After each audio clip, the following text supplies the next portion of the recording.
Assalamualaikum warahmatullahi wabarakatuh. Salam NKRI harga mati, Pancasila harga mati. Baik para saudara-saudara dimanapun anda berada, para muhibin, para ulama Nusantara. Di video kali ini kita ingin sedikit memberikan sedikit wawasan khususnya buat para muhibin yang dimana kalian telah terdoktrin secara akut sehingga sulit sekali untuk menerima kenyataan bahwa para junjunan kalian itu sebetulnya adalah cucu nabi palsu, saudara. Dengan tak terbantahkannya ya dari penemuan Kiai Imaduddin, maka sudah pasti hakul yakin 100% bahwa ketersambungan nasab dari Ubaid ini tidak ada data sama sekali, saudara. Jadi saudara, para muhibin, sudah saatnya kalian bertobat.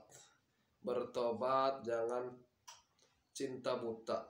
Cinta buta karena sudah terbukti jelas di mana junjunan kalian ini ketersambungan nasabnya terbantahkan.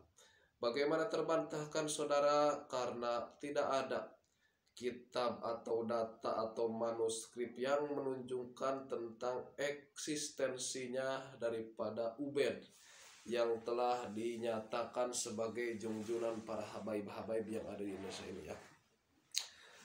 Dan mungkin saya berpesan kepada para pemirsa yang ingin mengetahui lebih dalam tentang bagaimana perjalanan dari penelitian Kiai Imaduddin ini, saudara.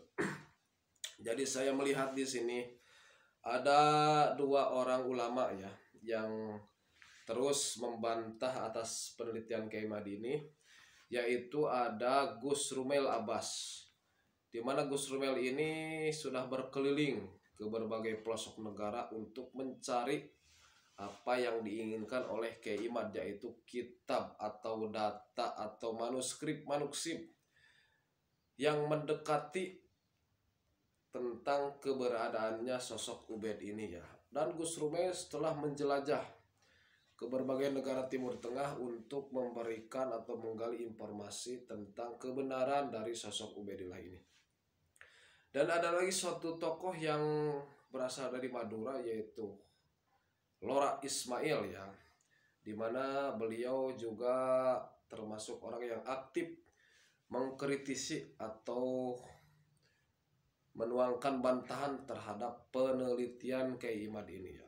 Jadi buat para muhibin dimanapun anda berada, tolong ikutilah sepak terjang dari kedua tokoh ini ya, Gus Rumel dan Lora Ismail, di dalam perdebatan dengan Kiai Imad. Maka akan dapat kesimpulan ya, karena apa yang mereka tuangkan betul-betul ilmiah dan tidak istilahnya melenceng dari pembahasan, dimana setiap pernyataan Gus Rumel Abbas tentu berdasarkan kajian beliau, sedangkan pernyataan Lora Ismail juga berdasarkan kajian beliau dan pemahaman beliau. Maka kita bisa menilai dari kedua belah pihak ini ya, antara Ki Imad, Gus Rumel, dan Lora Ismail. Orang awam pun kalau mengikuti alur dari polemik nasab ini akan bisa melihat tentang argumentasi dari kedua belah pihak ini. Dan menurut saya pribadi bahwa argumentasi yang diberikan oleh Kiai Imaduddin ini belum bisa terbantahkan oleh kedua orang ini ya, oleh Gus Rumel dan Lora Ismail. Sebab apa? Sebab yang paling pokok di dalam membuktikan tentang sosok Ubaid ini adalah adanya catatan manuskrip ataupun bahkan kitab yang bisa dipercaya yang menyatakan keadaan atau kehistorisan dari sosok Ubaid ini, dan sampai sekarang belum ditemukan. Bahkan Gus Rumel sendiri yang telah keliling ke berbagai negara untuk mencari belum ditemukan salah satu catatan atau manuskrip yang menyatakan bahwa sosok Ubaid ini adalah anaknya dari Muhammad bin Isa ya. Jadi sangat sulit sekali untuk menyatakan bahwa nasab Ba'lawi ini absah, saudara. Meskipun di dalam pernyataan-pernyataan kelompok Ba'lawi ini bahwa sesungguhnya sebuah nasab itu akan sah tanpa adanya kitab, tanpa adanya manuskrip sejaman, kalau surah wal istipadohnya sudah mendunia, seperti halnya klan Ba'lawi ini. Jadi mereka menyampingkan atau tidak usahlah, tidak perlu ada kitab, ada manuskrip sejaman yang menyatakan Ubaid itu ada. Yang penting ketenaran atau surah wal istipadoh yang menjadi dalil dari klan Ba'lawi ini. Dan bisa kita simak ya bagaimana tidak surah wal istipadohnya nasab Ba'lawi atau tidak tenar nasab Ba'lawi ini, karena mereka sendirilah yang menenar-nenarkan diri ya. Jadi kelompok internal mereka yang mengiklankan tentang nenek moyang dia, padahal secara historis, secara kesejarahan tidak ada tuh sosok yang menjadi nenek moyang mereka itu. Jadi kalau hanya mengandalkan surah wal istipadoh, sosok seorang Ubaid ini atau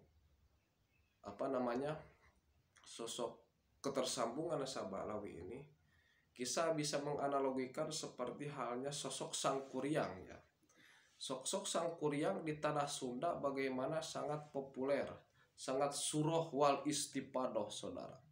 Bagaimana mungkin dikatakan sosok Sang Kuryang itu ada dengan hanya mengandalkan dalil kepopuleran atau surah wal istipadoh, tanpa adanya pembuktian dari catatan-catatan di mana awal mula sosok Sang Kuryang ini berada. Jadi tidak bisa dijadikan sebagai dalil tentang kesurah wal istipadohan suatu golongan, suatu nasab, tanpa diperkuat oleh catatan-catatan yang menyatakan bahwa pada tahun-tahun tersebut sosok itu benar-benar ada, saudara. Jadi ini sangat logis sekali ya, karena kalau hanya mengadakan surah wal istipadoh, mungkin sosok Sang Kuryang ini akan dinyatakan ada karena sudah populer, sudah booming di masyarakat, tanpa perlu menyatakan adanya catatan-catatan. Tetapi kalau untuk nasab Sang Kuryang ya bolehlah, silahkan. Tapi untuk nasab seorang Rasulullah tidak boleh sembarangan, saudara.